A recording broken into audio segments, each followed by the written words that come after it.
Genesis chapter 38.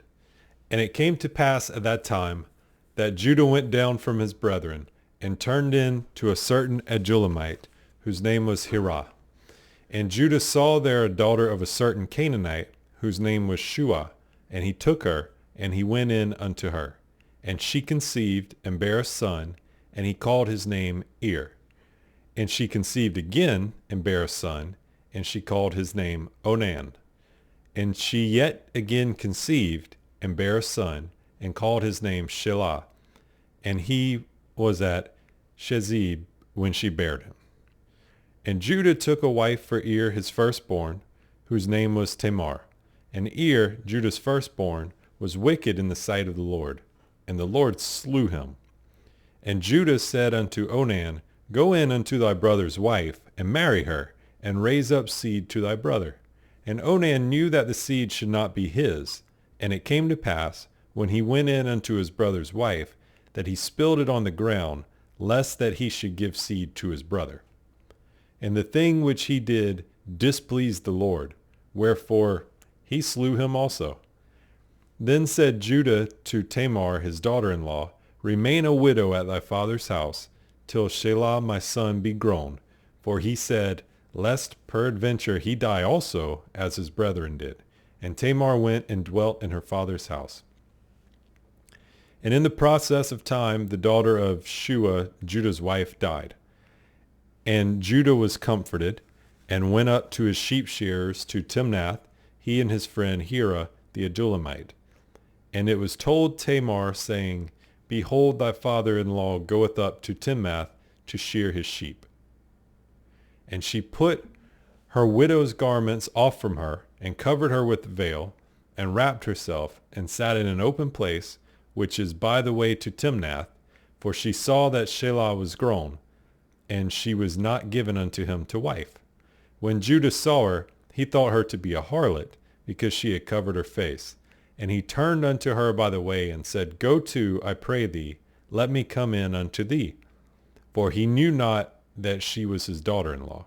And she said, What wilt thou give me, that thou mayest come in unto me? And he said, I will send thee a kid from the flock. And she said, Wilt thou give me a pledge till thou send it? And he said, What pledge shall I give thee? And she said, Thy signet, and thy bracelets, and thy staff that is in thine hand. And he gave it to her, and came in unto her, and she conceived by him. And she arose, and went away, and laid by her veil from her, and put on the garments of her widowhood. And Judah sent the kid by the hand of his friend the Adullamite, to receive his pledge from the woman's hand, but he found her not. Then he asked the men of that place, saying, Where is the harlot that was openly by the wayside? And they said, There was no harlot in this place. And he returned to Judah and said, I cannot find her. And also the men of the place said that there was no harlot in this place. And Judah said, Let her take it to her, lest we be shamed. Behold, I sent this kid, and thou hast not found her. And it came to pass about 3 months after, that it was told Judah, saying, Tamar thy daughter-in-law hath played the harlot. And also, behold, she is with child by whoredom. And Judah said, Bring her forth, and let her be burnt. When she was brought forth, she sent to her father-in-law, saying, By the man whose these are, I am with child. And she said, Discern, I pray thee, whose are these, the signet, the bracelets, and staff? And Judah acknowledged them, and said, She hath been more righteous than I, because that I gave her not to Shelah my son. And he knew her again no more. And it came to pass in the time of her travail that, behold, twins were in her womb. And it came to pass when she travailed, that the one put out his hand, and the midwife took and bound upon his hand a scarlet thread, saying, This came out first. And it came to pass, as he drew back his hand, that, behold, his brother came out. And she said, How hast thou broken forth? This breach be upon thee. Therefore his name was called Pharez.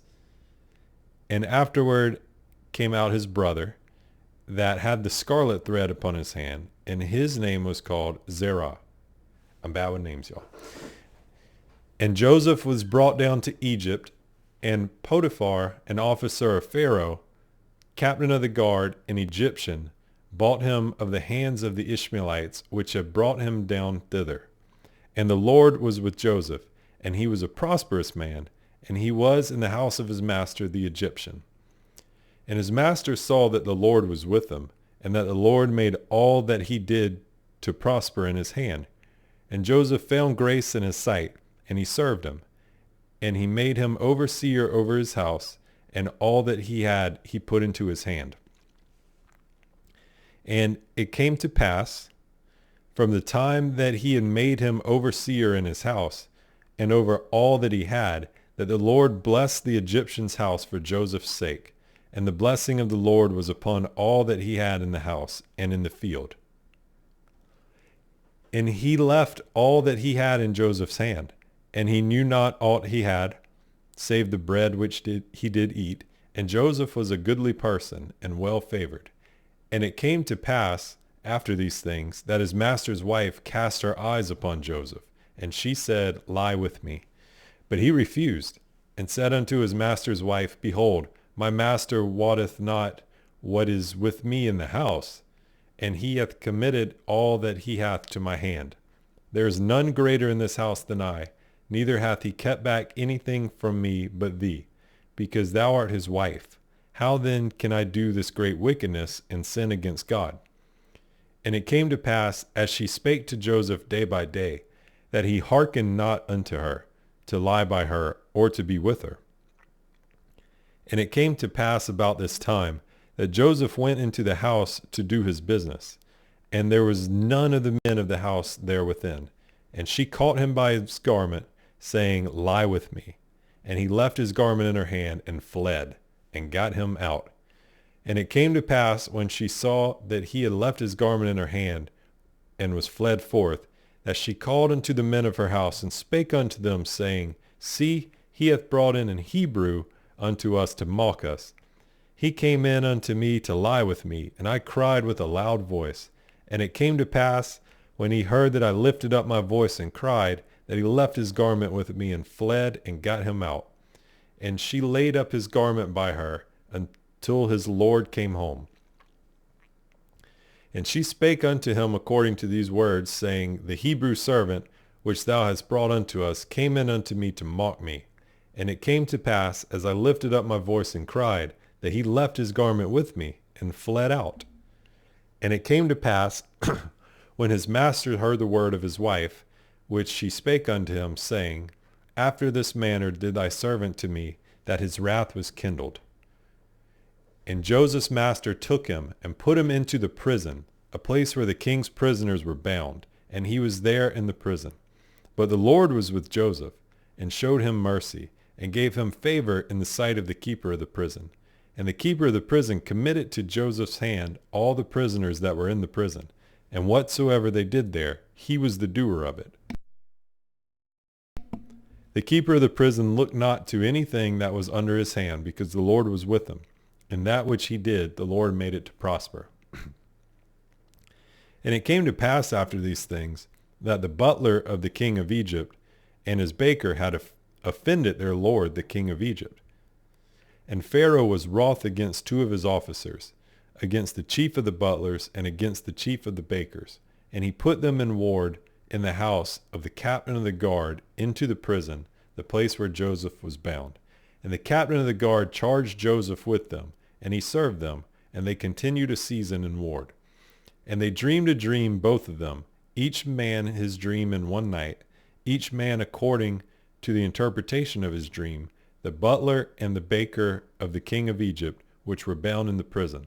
And Joseph came in unto them in the morning, and looked upon them, and behold, they were sad. And he asked Pharaoh's officers that were with them in the ward of his lord's house, saying, Wherefore look ye so sadly today? And they said unto him, We have dreamed a dream, and there is no interpreter of it. And Joseph said unto them, Do not interpretations belong to God? Tell me them, I pray you. And the chief butler told his dream to Joseph, and said to him, In my dream, behold, a vine was before me. And in the vine were 3 branches, and it was as though it budded, and her blossoms shot forth, and the clusters thereof brought forth ripe grapes. And the Pharaoh's cup was in my hand, and I took the grapes and pressed them into Pharaoh's cup, and I gave the cup to Pharaoh's hand. And Joseph said unto him, This is the interpretation of it. The 3 branches are 3 days. Yet within 3 days shall Pharaoh lift up thine hand and restore thee unto thy place. And thou shalt deliver Pharaoh's cup into his hand in the former manner when thou wast his butler. But think on me when it shall be well with thee, and show kindness, I pray thee, unto me, and make mention of me unto Pharaoh, and bring me out of this house. For indeed I was stolen away out of the land of the Hebrews, and here also have I done nothing that they should put me into the dungeon. When the chief baker saw that the interpretation was good, he said unto Joseph, I also was in my dream, and behold, I had 3 white baskets on my head. And in the uppermost basket there was all manner of baked meats for Pharaoh, and the birds did eat them out of the basket upon my head. And Joseph answered, This is the interpretation thereof. The 3 baskets are 3 days. Yet within 3 days shall Pharaoh lift up thy head from off thee, and shall hang thee on a tree, and the birds shall eat thy flesh from off thee. And it came to pass the 3rd day, which was Pharaoh's birthday, that he made a feast unto all his servants, and he lifted up the head of the chief butler and of the chief baker among his servants. And he restored the chief butler unto his butlership again, and he gave the cup into Pharaoh's hand. But he hanged the chief baker, as Joseph had interpreted to them. Yet did not the chief butler remember Joseph, but forgot him.